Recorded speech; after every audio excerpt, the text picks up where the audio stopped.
بسم اللہ الرحمن الرحیم۔ مسلم شریف کی حدیث پاک ہے،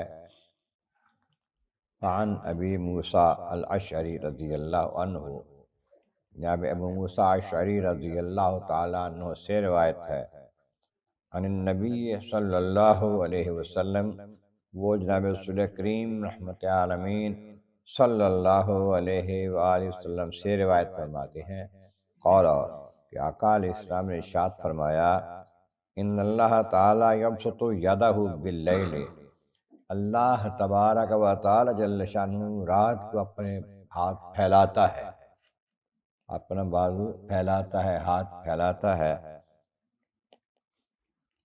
اس لیے لیتوبہ مسیء النہار، تاکہ دن کو گناہ کرنے والا توبہ کر لے۔ معنی یہ کہ دعوت دیتا ہے وہ کہ آؤ میری بارگاہ میں، میرے ہاتھ کھلے ہیں توبہ قبول کرنے کے لیے، توبہ کر لو۔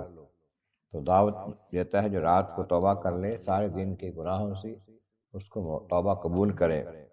پھر فرمایا یبسط یدہ بالنہار، پھر صبح کے وقت بھی ہاتھ پھیلاتا ہے، اپنا دست رحمت پھیلاتا ہے، یتوبہ مسیء اللیل، تاکہ وہ مسیح النہار جو کہ دن کے وقت جنہوں نے توبہ گناہ کیا ہے نا، وہ بھی اپنی توبہ کر لیں، کیونکہ دن کے وقت توبہ کرنے والے شام تک گناہوں سے پاک ہو سکتے ہیں اللہ تعالی کرم سے۔ جنہوں نے دن کو گناہ کیے ہیں شام کو توبہ کریں، ان کے لیے بھی پروردگار دست رحمت بچھا بیٹھا ہے۔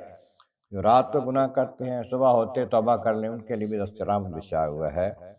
یہ سلسلہ جاری رہے گا توبہ قبول کرنے کا، حتیٰ تطلع الشمس من مغربها، یہاں تک کہ سورج مغرب سے طلوع ہو جائے۔ ایک وقت آئے گا اور آپ قیامت کے قریب جب سورج مغرب سے نکلے گا اور مغرب سے نکل کر درمیان میں آ کر پھر واپس لوٹ جائے گا، یہ توبہ کے دروازے بند ہونے کی نشانی ہوگی۔ اللہ تعالیٰ محبت صدقہ میں سچی توبہ نصیب فرمائے، اسے قبول عطا فرمائے۔